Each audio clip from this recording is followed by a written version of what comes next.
8 बार MLA तो लोग बोला जी है ना मतलब हूँ क्या लगी रहा मतलब कजो तुसे हूँ भी अड़ी दी रही मतलब इलेक्शन जो युवाओं को मौका दीजिए एड़ा बोल रहे हैं लोग। कांग्रेस सर कोई नहीं बोलता जयराम जरूर तकलीफ चीफ मिनिस्टर जो उदयपुर में कांग्रेस ने जो चिंतन शिविर के बाद एक ड्राफ्ट तैयार किया था उसमें तीसरे नंबर का जो क्लॉज था उसमें दो प्रमुख बातें थी कि एक परिवार एक टिकट और दूसरा था एक व्यक्ति एक पद। शादी हो गई है वो मेरे परिवार में नहीं आती। टेक्निकली तो आपकी बेटी है ना? बेटी तो है, बेटी कौन इनकार कर रहा हूँ, लेकिन उसका गोत्र बदल गया है। पर नाम आप कह रहे हैं ना, नाम तो डीडी ठाकुर का भी गया है। डीडी ठाकुर को एक खेमा जो है आप ही के कांग्रेस का वो पुश कर रहा है, ऐसी खबरें हमारे पास है। मंडी में सर आश्रय शर्मा के साथ क्या चला हुआ है आपका? मतलब कल भी वो प्रेस कॉन्फ्रेंस बोल रहे थे कि मैं तो बड़ा छोटा हूँ आपकी उम्र में, मतलब वो ऐसे ही मेरे पीछे पड़े हुए हैं। पंडित सुखराम जब थे और हिमाचल में मंत्री भी थे तो उन्होंने मेरी टिकट काटने की कोशिश की एक दो बार। हमारे इनके पास कुछ नहीं है, तो बेटे के समान है हमारे आश्रय शर्मा। हमने बेटे की तरह प्यार भी उनको दिया है, लेकिन कई बार ऐसी बातें करते हैं ना ये जिससे हमें भी बड़ा दुख होता है। कहते हैं कि वो देना पड़ता है। आप भी ऐसी बातें करते हैं कि उनको दुख होता है। वो उन्होंने कहा कि आपने कहा कि जो अपने पिता का ना अपने बाप का ना हो सका, इस प्रकार का शब्द इस्तेमाल किया। मैंने ये कहा जो अपने पिताजी के साथ डिफरेंसेस करते हैं, और उसकी घरवाली ने आशीष शर्मा जी की पत्नी ने अपने ससुराल के खिलाफ नोटिस दिया कि डॉरी मांग रहे हैं। अनिल शर्मा को क्या जरूरत है डॉरी की, भगवान ने सब कुछ दिया है उनको। जयराम ठाकुर जी हमारे जो मुख्यमंत्री हैं इस वक्त, कि अगर उनके काम को आपको मैं बोलूँ 10 में से पॉइंट्स दें, अब मंडी के सर आप भी मंडी के तो थोड़ा सा कर लेना एडजस्टमेंट ना, तो कितने पॉइंट देंगे 10 में से? ऐसा है, अगर मैं सच बताऊं, हम भी लोगों की नब्ज देखते हैं, तो 10 में तो दो नंबर लेने का भी हकदार नहीं है इनको। आप कितने दे रहे हैं? 2 नंबर, नंबर दे 2 नंबर बिल्कुल। और मैं कहता हूँ बाइस कर ले हमारे साथ, मेरे चुनाव क्षेत्र में आए, उन्हीं कामों के उद्घाटन किए जो मैंने जिनका शिलान्यास किए थे। Refresh mattress, India's #1 customer satisfaction brand with 99.5% satisfied customers. नमस्कार दर्शकों, स्वागत है आपका इस विशेष इंटरव्यू में। और आप देख सकते हैं मेरे साथ कौल सिंह ठाकुर जी बैठे, कद्दावर नेता हैं कांग्रेस के हिमाचल से और 8 बार एमएलए रह चुके हैं। He is 8 time MLA. 8 बार मतलब आप समझ सकते हैं लोग एक बार एमएलए बनने के लिए कितना घिस देते हैं अपने को पूरी ज़िंदगी, और ये 8 बार एमएलए रहे हैं, मिनिस्टर रहे हैं कई बार। 35 साल इन्होंने एज ए एमएलए तरंग कॉन्स्टिट्यूंसी को संभाला है। 2 बार ये प्रदेश कांग्रेस कमेटी के प्रेसिडेंट रहे हैं, स्पीकर रहे हैं, इतना बड़ा और भी कई अहम जो महकमे रहे हैं कांग्रेस में उनके ऊपर काबिज रहे हैं। और सीधा सवाल पे आते हैं अब सर, एडा बड्डा तुसारा जी हाँ बोल रहे हैं ना से मंडियाली अंदर मतलब एडा बड़ा एक्सपीरियंस है तुसारा, है ना? 8 बार एमएलए तो लोग बोला जी है ना मतलब हूँ क्या लगी रहा मतलब कजो तुसे हूँ भी अड़ी दी रही मतलब इलेक्शन आ जो युवाओं को मौका दीजिए एड़ा बोल रहे हैं लोग। हाँ, लोग तो ठीक बोले हैं, पर बोले क्यों लोग जो आसार विरोधी है, क्यों बोले भाई अब तक ठाकर कौल सिंह को आराम करना चाहिए। पर मैं तो तिब्बे छाटनी जब आसारे दरंगारे जेड़े कांग्रेस पार्टी जे नेतागण है आसारे जब क्यों बोल के ठाकर साहब हम आराम करो, तो उसे काफ़ी बुढ़ी हुई है। तिबे तो सर्च का वो दूजा सबसे बड़ी पार्टी हाईकमांड ही श्रीमती सोनिया गांधी जी, राहुल गांधी जी, प्रियंका गांधी जी, जो उनके का तीन आशीर्वाद है तो उनके का एक्टिव राजनीति अंदर है, कोई गल नहीं है। बोलता नहीं है मतलब कि कोई बोलता नहीं आपको कि नहीं सर अब हमको मौका दीजिए, हम भी मतलब कांग्रेस के बड़े पुराने सिपाही हैं। कांग्रेस सर कोई नहीं बोलता।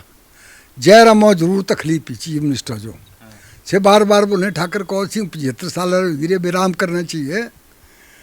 जयराम जे थी जथी जाओ तो मेरा है नाम जपा, इतना मतलब है जयराम जो पता लगे कर कि ठाकर कौल सिंह टक्कर दे सके, मेरी जगह भी आई सके, ये गल होनी थे ना ज़्यादा तकलीफ ही मेरे दे।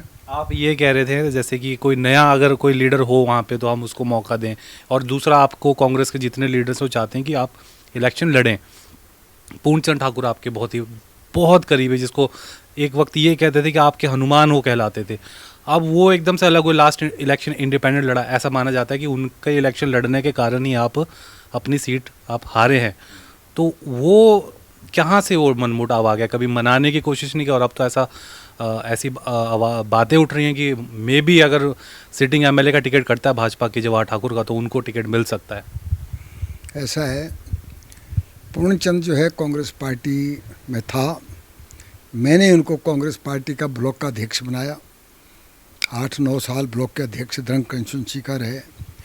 जब मैं सोनिया गांधी की कृपा से कांग्रेस पार्टी का अध्यक्ष बना तो मैंने उन्हें जिला कांग्रेस का अध्यक्ष बनाया, उनकी प्रमोशन कर दी, और मैंने सारा काम जो है उन पर छोड़ दिया, विधायक का काम उन पर छोड़ दिया, क्योंकि मैं मंत्री रहा 3 बार।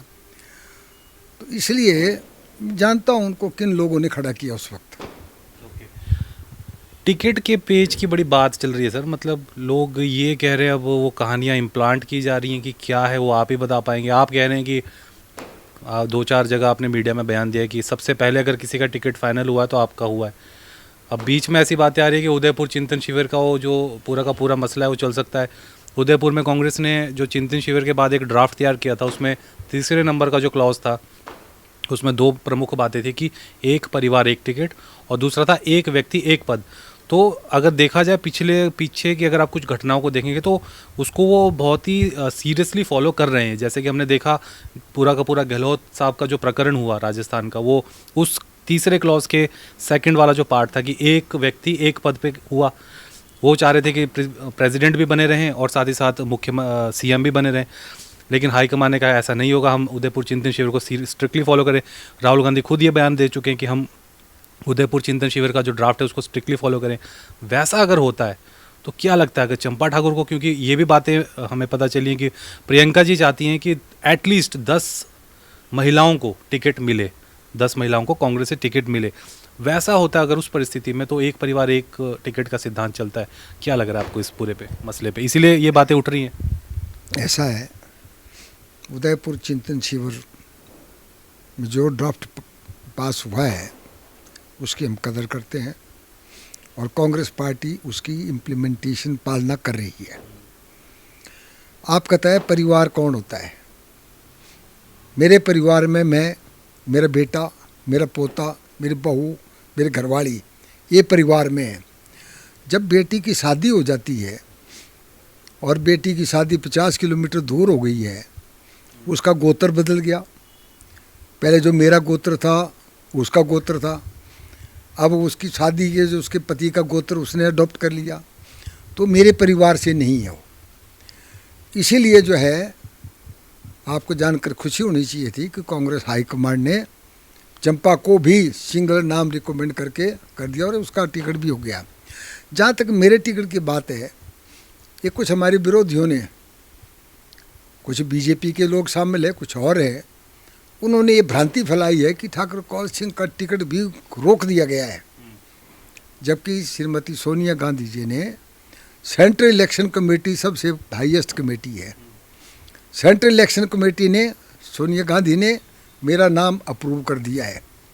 उसको रोकने का कोई मतलब ही नहीं है, उससे ऊपर कोई अथॉरिटी नहीं होती। तो मुझे भी टिकट मिल गया है, और जो 10 तारीख को शायद सेंट्रल इलेक्शन कमेटी की मीटिंग होगी, तो चंपा ठाकुर का भी स्क्रीनिंग कमेटी से अकेला नाम चला गया है।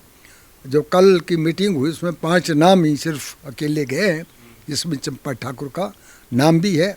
तो वो मेरे परिवार का हिस्सा नहीं है। बेटी ज़रूर, लेकिन उसकी शादी हो गई है, वो मेरे परिवार में नहीं आती। टेक्निकली तो आपकी बेटी है ना?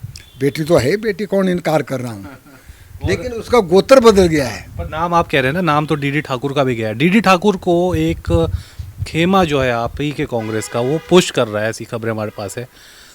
वो हो सकता है आपके विरोधी हों कि कौन है मुझे नहीं मालूम, आपको ज़्यादा मालूम होगा इस बारे में। वो उन्हें पुश कर रहे हैं कि आप भी लड़ो। तो क्या लग रहा है आपको, उनकी कितनी, मतलब ये उनको आगे लाने का इस ऐसे वातावरण में, जब कौल सिंह ठाकुर बैठे हुए हैं, जब चंपा ठाकुर हैं, डीडी ठाकुर को आगे पुश कौन कर रहा है? ये तो मुझे पता नहीं है डीडी ठाकुर को पुश किया किसी ने कि नहीं किया आगे, लेकिन डीडी ठाकुर ना कांग्रेस पार्टी का मेंबर है अभी तक। ये ठीक है कि वो तटस्थ है, ये ठीक है कि पहली बार सुखराम ने इनको कांग्रेस पार्टी का टिकट दिया था जब वो संसद में चले गए। उसके बाद जब दूसरी बार टिकट देने की बात हुई तो पंडित सुखराम जी ने डीडी ठाकुर का टिकट काट के अपने बेटे अनिल शर्मा को टिकट दे दिया। डीडी ठाकुर ने रिवोल्ट कर दिया, गायब हो गए थे, अंडरग्राउंड हो गए थे।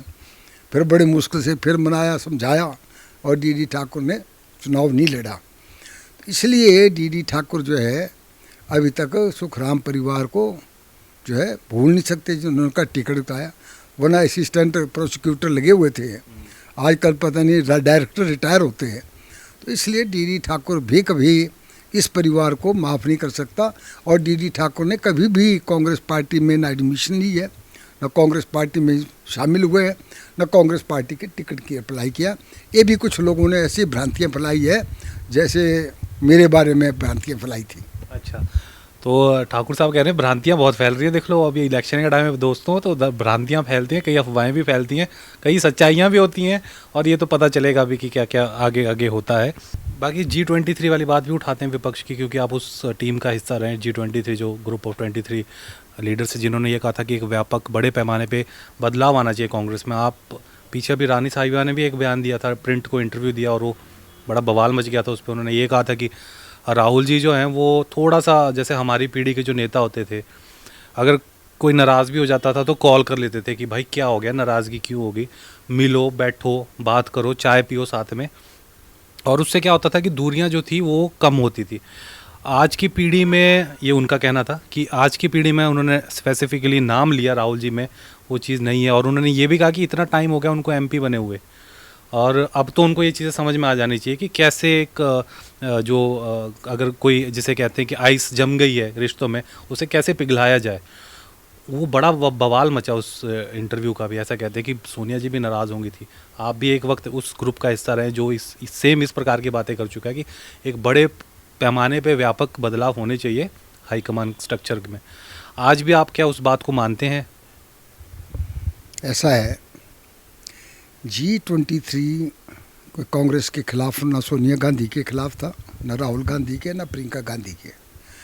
हमने सिर्फ यही लिखा था कि भाई विधिवत तौर पे कांग्रेस की मेंबरशिप होनी चाहिए, कांग्रेस के चुनाव के माध्यम से कांग्रेस पार्टी आए। और जो G23 ने लिखा था वो तो जो हमारे कैंडिडेट है कांग्रेस के अध्यक्ष बनने जा रहे हैं, उन्होंने भी यही कहा कि मैं G23 का भारी हूँ, उनकी वजह से इलेक्शन हो रहा है और मुझे कांग्रेस का अध्यक्ष बनने का मौका मिला है। खड़गे की बात कर रहे हैं? खड़गे की बात कर रहा हूँ मैं। अभी तो ये चुनाव हुए नहीं ना। चुनाव हुए नहीं है, लेकिन उन्होंने माना है कि जो G23 कहते कुछ नहीं है, G23 का कोई मतलब नहीं है। जो G23 ने चाहा था उसकी वजह से आज चुनाव हो रहे हैं। तो इसलिए G23 का पता नहीं है कुछ भी। और मैंने अपनी पोजीशन सोनिया गांधी को पूरी तरह से एक्सप्लेन कर दी है और उनको सेटिस्फाइड है। बाकी मैं जो है और मेरी लॉयल्टी गांधी परिवार के साथ है। हम राजीव गांधी के साथ जुड़े थे, इंदिरा गांधी के साथ जुड़े थे। इंदिरा गांधी का आशीर्वाद हमें रहा, बार बार उन्होंने टिकट हमें दिए। जब राजीव जी आए तो राजीव जी ने हमें बहुत प्यार दिया, मेरे कंस्टिट्यूंसी में आए, कन्वेंशन करने आए। अब हम सोनिया गांधी और राहुल गांधी और प्रियंका गांधी के साथ जुड़े हैं और उनको पता है कि मेरी लॉयल्टी, मेरी सिंसियरिटी उस परिवार के प्रति है। उनके खिलाफ हम कोई बात नहीं कर सकते, ना सुन सकते कोई बात। तो इसलिए ऐसी कोई बात नहीं है। तो ये G23 का अब मामला ख़त्म हो गया, क्लोज चैप्टर है। ओके, G23 का जो चैप्टर है भैया क्लोज हो चुका है, कौल सिंह ठाकुर का कहना है। और एक सवाल मेरा फिर से मैं यही पूछूंगा, तो रानी साहिबा ने जो इंटरव्यू दिया था, आप उनकी बातों से वास्ता रखते हैं? सोचते हैं कि उन्होंने ठीक ही कहा था? एक जैसे होता है ना, जी हाँ, तुझसे भी बुजुर्ग है तो तुझसे भी तो अपने बच्चे जो एडवाइस दे सकें कि हाँ भाई थोड़ा वैसा होना चाहिए। तो कुछ तो होगा ना सर, कि आप भी चाहते होंगे कि राहुल गांधी तो आपसे एज में कितने छोटे हैं, है ना, प्रियंका गांधी आपसे कितनी छोटी है, तो एज ए एडवाइस उन्होंने किया। अब उनको क्या लगा बाद में, क्यों अपनी बात से उन्होंने ये कहा कि मीडिया ने तोड़ मरोड़ के पेश किया। हालांकि प्रिंट ने वीडियो के रूप में वो इंटरव्यू ले रखा था, उन्होंने बाद में वीडियो भी डाल दी। तो ऐसा कुछ भी नहीं था कि तोड़ मरोड़ के बयान को पेश किया था, एज इट इज़ बयान जो था प्रिंट फॉर्म में पहले गया था। तो मैं वही आपसे जानना चाह रहा हूँ, तो कहीं ना कहीं तो आप भी तो ये सोचते हो ना कि रानी साहिबा ने ठीक ही बोला? नहीं, ऐसा कुछ नहीं। मैंने to tell you very frankly, रानी साहबा ने क्या बोला है ये मैंने कभी देखा नहीं, ना मैंने सुना है। लोग जरूर कहते हैं पर मैंने सुना नहीं है क्या बोला उन्होंने। क्योंकि ऐसा है, राहुल गांधी, सोनिया गांधी, प्रियंका गांधी हमारी लीडर है। राहुल गांधी भी कांग्रेस के अध्यक्ष रह चुके हैं, सोनिया गांधी जनरल सेक्रेटरी है, गांधी परिवार से है। तो इसलिए हमारी लॉयल्टी, हमारी सिंसियरिटी, हमारी वफादारी उस परिवार के साथ है, थी, है और रहेगी। मंडी आते हैं सर, अब दिल्ली तक पहुंच गए थे हम। मंडी में सर आश्रय शर्मा के साथ क्या चला हुआ है आपका? मतलब कल भी वो प्रेस कॉन्फ्रेंस बोल रहे थे कि मैं तो बड़ा छोटा हूँ आपकी उम्र में, मतलब वो ऐसे ही मेरे पीछे पड़े हुए हैं। मैं उनके पीछे कभी नहीं पड़ा, बयान देते रहते हैं उनके बारे में। मैंने उनके बारे में कभी ना बयान दिया है। जब वो कभी कोई बात करते हैं, जैसे उन्होंने द्रंग कंस्टिट्यूंसी से कांग्रेस टिकट के लिए अप्लाई किया, मैंने कहा लोकतंत्र है। प्रेस वालों ने पूछा भी क्यों किया, मैंने कहा लोकतंत्र है, सबको अधिकार है टिकट का फैसला करने का, अप्लाई करने का। अलसी फास्ट फैसला जो है वो हाईकमांड करेगी किसको टिकट देना है, और फिर ज़्यादा फैसला मतदाता करेंगे किसको जिताना है। तो इसलिए इसके बारे में कोई बात नहीं, ना हम उनकी बातों को गंभीरता से लेते हैं। आश्रय शर्मा जी का आपको पता ही है, ये परिवार जो है पंडित सुखराम जी की हम इज्जत करते थे, मेरे कोई मतभेद नहीं है पंडित सुखराम जी के। ये बात अलग है कि मैं वीरभद्र सिंह का साथ दिया, वीरभद्र सिंह ने मैं पूरा आशीर्वाद दिया, मेरे कहने के मुताबिक पूरे काम किए, तो हम उनके साथ थे। पंडित सुखराम जब थे और हिमाचल में मंत्री भी थे, उन्होंने मेरी टिकट काटने की कोशिश की 1-2 बार। जो पता लग जाता है कि किसने मेरा विरोध किया, इसलिए हम उनके मतलब उनके खिलाफ नहीं थे, लेकिन उनके हक में भी नहीं थे, तो हमने इनका साथ दिया। कांग्रेस पार्टी ने पंडित सुखराम को बहुत कुछ दिया। उनको जब प्रदेश में थे तो 2-3 बार मंत्री बनाए, जब लोकसभा में गए एक बार ही सांसद रहे, दूसरी बार उनको जो है वहाँ मंत्री बनाया। 3 विभाग, अलग अलग टाइम में मिले। पहले वो डिफेंस में आए, राज्य मंत्री डिफेंस बनाए, दूसरे बार खाद्य एवं आपूर्ति मंत्री बनाए, तीसरी बार वो दूरसंचार मंत्री बने। तो उन्होंने अपने टाइम में अच्छा काम किया है। लेकिन अब मैं नहीं समझता, बाद में जो है उन पर जो रेड राड पड़ी, कुछ पैसा मिला और कोर्ट में केस चला, कोर्ट ने उनको 3 साल की सज़ा भी सुना दी। तो इसलिए उसके हमारा कोई मतलब नहीं है। लेकिन आप पता जानते हैं कि अनिल शर्मा कांग्रेस पार्टी में था, कांग्रेस पार्टी ने टिकट दिया, राजा वीरभद्र सिंह ने उनको मंत्री बनाया, 5 साल मंत्री रहे। लेकिन जब इलेक्शन की घोषणा हुई 2017 के इलेक्शन की, तो अनिल शर्मा जो है रातों रात अपने लॉयल्टी बदल करके बीजेपी में चले गए। बीजेपी का टिकट उनको मिला, जीत गए और वहाँ मंत्री भी बन गए। और मंत्री बन गए, उनको जब पता था सारा परिवार बीजेपी में चला गया है, तो उसके बाद जब 2019 का लोकसभा का इलेक्शन आया, तो आपको पता है कि अपने आश्रय शर्मा जी ने प्रेस कॉन्फ्रेंस की और ये कहा कि मुझे बीजेपी का टिकट लोकसभा के लिए मिल रहा है, मैं टिकट लेकर के आ रहा हूँ, एमपी का चुनाव लड़ूंगा। सरेआम कहा कि रामस्वरूप को पार्टी टिकट नहीं देगी। जब उनको टिकट नहीं मिला, रामस्वरूप को ही टिकट मिला गया, तो आश्रय शर्मा जी राहुल गांधी के दरबार में चले गए, कहा जी हम लड़ेंगे। सुखराम भी चले गए, वो दोनों कांग्रेस पार्टी में चले गए। अनिल शर्मा बीजेपी में रह गया, उनको टिकट राहुल जी ने दे दिया। हमने रात दिन काम किया और अभी ये कहते हैं कि वीरभद्र सिंह तो स्वर्ग में है, उन्होंने मेरे खिलाफ काम किया, जबकि उन्होंने सरेआम यहाँ वोट मांगे उनके लिए, मैंने रात दिन एक कर दी उनके लिए।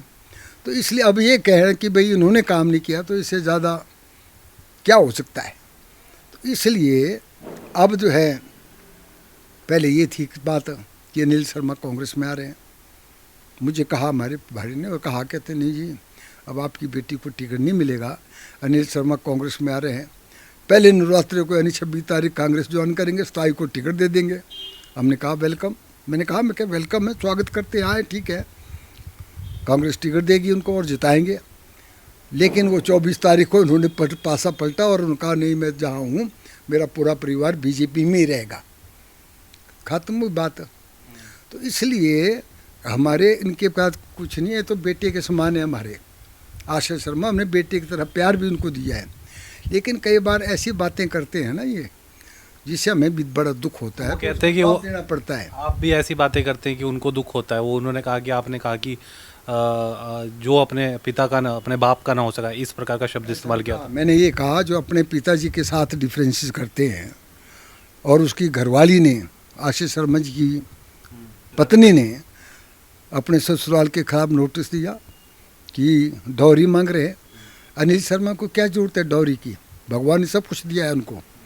और ये झूठे इल्ज़ाम लगाना अनिल शर्मा पे, और अनिल शर्मा ने फिर नोटिस दे दिया उनको कि आपने ऐसे लोन चलाया हुआ है, इसका मुझे 22 लाख रुपया बनता है, वो पैसा दिया जाए। ये क्या है? ये हमने कराए मतभेद? तो मतभेद तो परिवार में है ही कि नहीं? सर, आपका कॉन्स्टिट्यूंसी की बात करते हैं कि उस तरफ एक बड़ा मुद्दा है 4 लेन का, और लोग ये कह रहे हैं कि उन्हें उतना उचित मुआवजा नहीं मिल रहा है। और जो विपक्ष है, मतलब आप अभी विपक्ष में हैं, तो वो भी आवाज़ उस तरीके से नहीं उठा रहे हैं। क्या आपका स्टैंड है 4 लेन के मुद्दे के ऊपर? मेरा स्टैंड 4 लेन के मुद्दे में बड़ा क्लियर है। जब मैं रेवेन्यू मिनिस्टर था और कैबिनेट ने फैसला किया हम फैक्टर 1 लागू करेंगे। फैक्टर 1 मीन्स जितनी मार्केट वैल्यू है उसका 2 गुना देंगे। अच्छा, हमने फैसला किया था कि हम फैक्टर, जब अपने चुनाव घोषणा पत्र में और बीजेपी के चुनाव घोषणा पत्र में श्री जयराम जी जब विधानसभा में थे, विपक्ष में थे, मामला उठाते थे कि आपको क्या तकलीफ है देने में, इसका पैसा तो केंद्र सरकार देंगे। तो मैंने कहा इस पर सोचेंगे, अब जब इलेक्शन आएंगे तो हम भी देंगे मैनिफेस्टो। जयराम जी का घोषणा पत्र, अगर बीजेपी का घोषणा पत्र देखेंगे तो उसमें बड़ा क्लियर था कि हम फैक्टर 2 लागू करेंगे, मार्केट का 4 गुना देंगे। हम इनसे पूछना चाहते हैं आपने कौन सा वायदा आपने पूरा किया? हम तो विपक्ष में आ गए। हम चाहते हैं कि फैक्टर 2 लागू हो, क्योंकि इसका सारा पैसा national highway authority of India देगी, भारत सरकार देगी। क्यों नहीं लागू करते? जयराम जी ने एक कमेटी बनाई, गोविंद शर्मा की अध्यक्षता में सब कमेटी, आज तक कोई मीटिंग, एक आधी मीटिंग की, और उनके टेन्योर ख़त्म हो रहा है, उस पर कोई फैसला नहीं लिया। अब मैं सच बताऊं, जो जोगिंद्रनगर से मंडी का सड़क है 4 लेन की, उसमें इन्होंने सर्कल रेट रिवाइज नहीं किए हुए।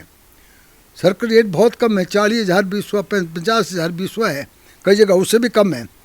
हमने, मेरा भी यहाँ नुगवाई आउट में 50,000 बीसवा थी, हमने सर्कल रेट रिवाइज किया 3 लाख बीसवा की, लोगों को 6 लाख मिला। नुगवाई आगे तक बजौरा तक, मतलब हमने 6 लाख लोगों को दिया पर बीसवा। हमने इनसे कहा था कि भाई इसका सर्कल रेट रिवाइज करो, कम से कम आप फैक्टर 2 नहीं लागू करते, कम सर्कल रेट तो लागू करो ताकि लोगों को ठीक मुआवजा मिले। लेकिन ये सरकार उस तरफ विफल हुई है।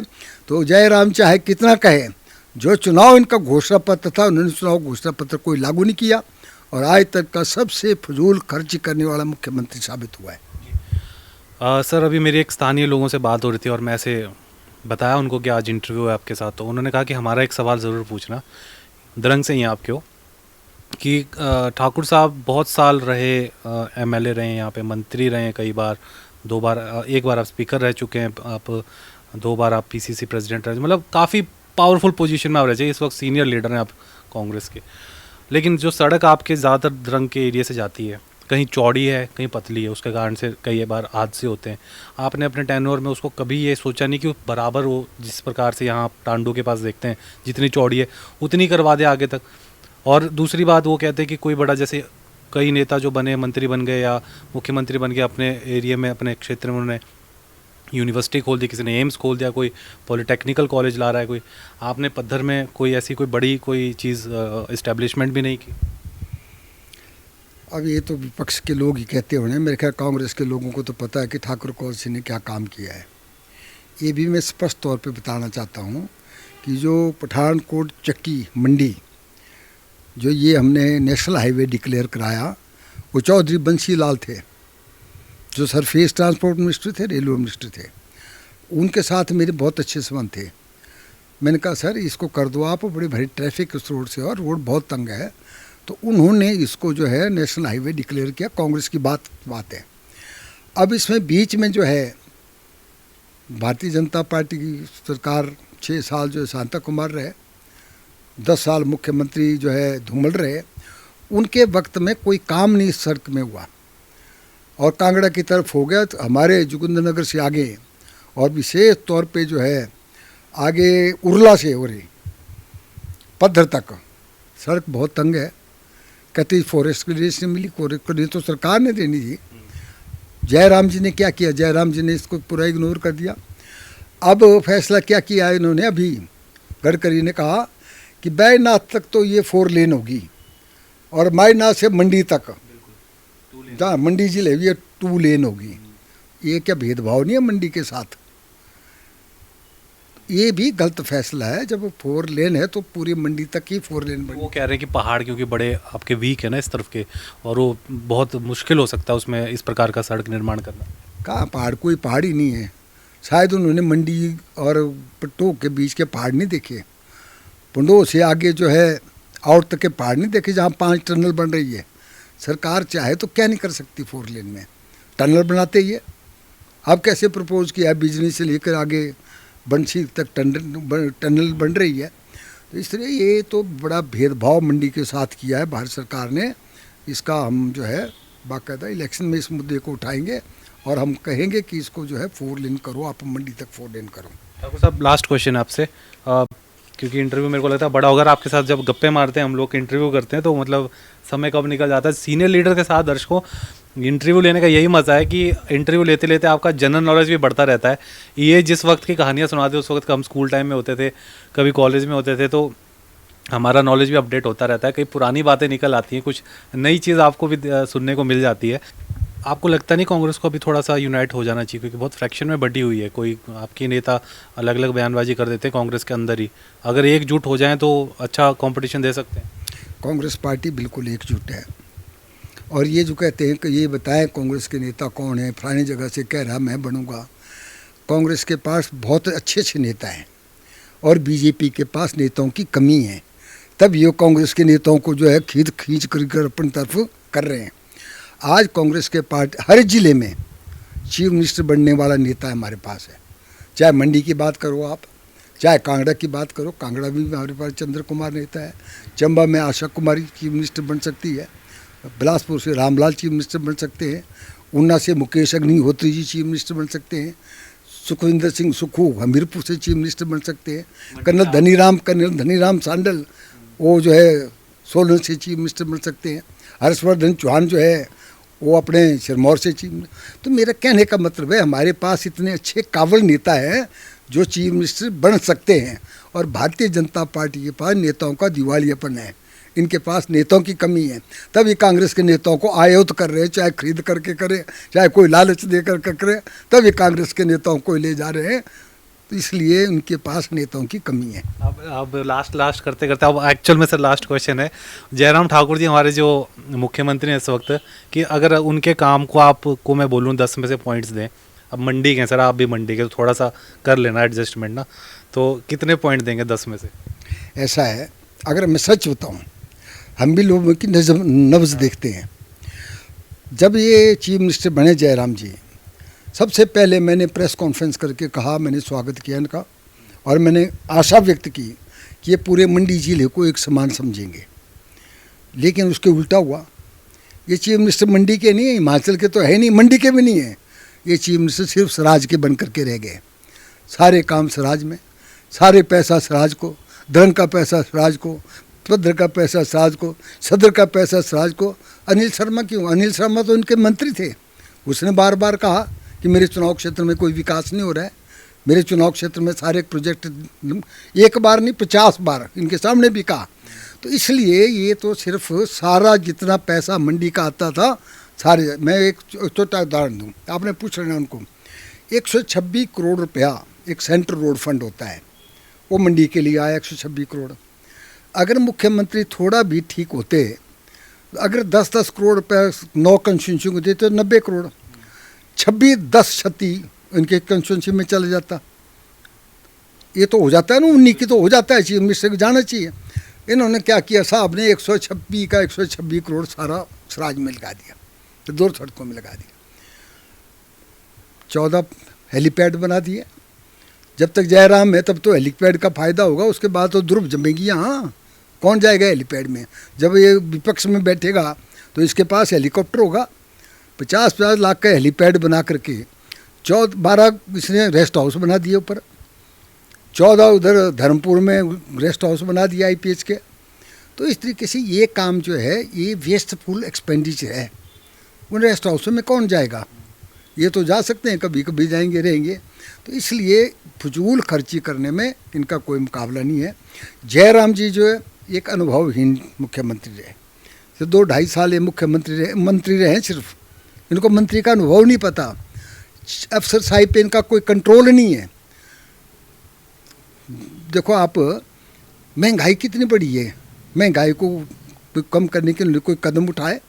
महंगाई बढ़ी है, बेरोजगारी बढ़ी है, आज स्कूलों में मास्टर नहीं है, अस्पतालों में डॉक्टर नहीं है, पैरामेडिकल स्टाफ नहीं है। इस वक्त हिमाचल के अलग अलग विभाग में 1.5 लाख पद खाली पड़े हुए हैं। आज हमारे प्राइमरी स्कूलों में जो है 55 प्राइमरी स्कूल द्रंग कंस्टिट्यूशन में एक JBT भी नहीं है, जो और वो आज एक स्कूल से जा रहा है, कल दूसरे स्कूल से जा रहा है, बच्चों की पढ़ाई का नुकसान हो रहा है। सीनियर सेकेंडरी स्कूलों में लेक्चरार नहीं है, एक लेक्चरार सीनियर सेकेंडरी स्कूल को चला रहा है। क्या ये अनुशासन है इनका? इसलिए अगर आप बात करते हैं तो 10 में तो दो नंबर लेने का भी हकदार नहीं है इनको। आप कितने दे रहे हैं? 2 नंबर, नंबर दे, 2 नंबर बिल्कुल। और मैं कहता हूँ बाइस कर ले हमारे साथ, मेरे चुनाव क्षेत्र में आए, उन्हीं कामों के उद्घाटन किए जो मैंने जिनका शिलान्यास किए थे, या वीरभद्र सिंह ने शिलान्यास किए थे। ये बताएं, मैंने चुनौती दी थी, बताओ द्रंग कंस्टिट्यूंसी में आपने कौन सा शिलान्यास किया और जिसका आपने उद्घाटन किया हो? एक भी ऐसा कोई प्रोजेक्ट नहीं है। आप पद्धर की बात करते हैं, पद्धर में कॉलेज मैंने खोला है, नारला कॉलेज, इन्होंने तो कोई कॉलेज नहीं खोला। पद्धर में मिनी सेक्रेटरीट जो है के लिए मैंने 18 करोड़ रुपए दिए, जिसका इन्होंने अधूरे का उद्घाटन कर दिया। सारे अधूरे उद्घाटन ये कर रहे हैं, इनको पता है कि हम दूसरी बार नहीं आएंगे तो हमारी प्लेट कौन लगाएगा। अगर इनको विश्वास होता कि हमारी सरकार दोबारा बनती तो ये काम पूरा करने के बाद भी उद्घाटन कर सकते थे। जयराम जी को पता है कि उसकी ज़मीन खिसक रही है, लोगों का जो है उनके प्रति है, तब दुनिया भर के बोर्ड लगा दिए, होर्डिंग लगाई है। ये वोट देंगे इनको? आजकल हर गांव, हर कंस्टिट्यूंसी में एक बड़ी बड़ी गाड़ियां घुमा रहे हैं, फ़ोटो लगा करके, अपने फ़ोटो लगा करके। क्या ये गाड़ियां वोट देगी? वोट तो हिमाचल का प्रबुद्ध मतदाता है, वो महंगाई के खिलाफ वोट देगा, भ्रष्टाचार के खिलाफ वोट देगा, और वो विकास के काम ठप पड़े उसके खिलाफ वोट देगा। और जो बेरोजगारी है, नौजवान जो है बेरोजगार इतने हैं, उसके खिलाफ वोट देगा। जयराम का जाना निश्चित है और कांग्रेस पार्टी अगली सत्ता बनाएगी। कांग्रेस आ रही है, भाजपा जा रही है। कांग्रेस आ रही है, भाजपा जा रही थी। और जयराम ठाकुर के मुद्दे पे तो सर ने पूरे एकदम से, जिसे कहते हैं ना रामायण महाभारत में, बाण पे बाण छोड़ दिए एकदम CM साहब की तरफ। जैसे CM साहब जब आए थे द्रंग में, तो मेरे को लगता है वो बदला आज ये ले रहे हैं यहाँ पे बैठ के। मेरा आखिरी सवाल था, मुझे लगा नंबर देंगे, कम से कम मंडियाल हैं, ये भी मंडी से हैं, थोड़ा सा लिहाज कर लेंगे। खैर इन्होंने 2 नंबर दे दिए 10 में से उनको। और देखते हैं अब CM साहब का भी हम इंटरव्यू करेंगे, पूछेंगे उनसे भी कि क्या उनकी इस वाले पॉइंट पे उनका क्या रिएक्शन रहता है। बाकी देखिए, अपने बड़े तीखे मीठे सब किस्म के सवाल किए। कौल सिंह ठाकुर जी का ये कहना है कि देखिए इनका टिकट तो कंफर्म है ही है, साथ ही साथ चंपा ठाकुर जी का टिकट भी कंफर्म है। जो बातें उठ रही हैं वो सिर्फ अफवाहें हैं। और मैं वही जो बात कर रहा था बीच में कि सीनियर लीडर्स के साथ इंटरव्यू करने का एक अलग ही मज़ा होता है, और इसमें भी हमें खुद बड़े एंटरटेनिंग सा रहा है हमारे लिए भी, और साथ ही साथ एक जनरल नॉलेज बढ़ाने वाला भी रहा। कैसा लगा आपको इंटरव्यू? ज़रूर लिखिए, कमेंट कीजिए। अगर आप हमारा ये इंटरव्यू फेसबुक पर देख रहे हैं तो हमारे चैनल को लाइक या फॉलो करना ना भूलें, और अगर आप इसे यूट्यूब पर देख रहे हैं तो उसे भी सब्सक्राइब करना ना भूलें। बहुत अच्छा रिस्पांस मिल रहा है आपका हमको हमारी पूरी इलेक्शन की कवरेज के ऊपर। जमकर व्यूज़ आप दे रहे हैं, शेयर्स कर रहे हैं, और इसी प्रकार से ये जो प्यार है इसे बना के रखिए। फ्यूचर में हम आपको एक से बढ़कर एक इस प्रकार के इंटरव्यू आपके सामने लाते रहेंगे। आप अपने क्वेश्चंस अगर किसी नेता से पूछना चाहते हैं तो हमें इनबॉक्स कर सकते हैं, कमेंट में नहीं भी लिखना। अगर आप चाहते हैं आपकी आइडेंटिटी छुपी रहे, पहचान छुपी रहे, तो आप इनबॉक्स कीजिए, हमको मैसेंजर पे कीजिए। हम वो सवाल आपके जो भी जिस नेता से हम इंटरव्यू करेंगे वो पूछेंगे। सर आपने हमें समय दिया, इतना खुलकर अपने विचार रखे, उसके लिए बहुत बहुत शुक्रिया। हालांकि क्वेश्चन मेरे पास बहुत है अभी भी, लेकिन क्योंकि ये इतने में इतना लंबा इंटरव्यू हो गया, फ्यूचर के लिए भी कुछ रख लेते हैं भविष्य के लिए। आपका हमेशा स्वागत है, आप आइए। और मैं बात भी खुल करके करता हूँ, कुछ पाने वाली बात कोई नहीं है। और जो मैं बात करता हूँ, मुझे भी 40 साल का तजर्बा है, राजनीति का, मंत्री रहा हूँ, सब कुछ पता है, प्रशासन का भी पता है, शासन चलाने का भी पता है और लोगों की नब्ज जानने का भी पता है। तो इसलिए जो भी मैंने बात कही है, मैंने दिल से बात की है।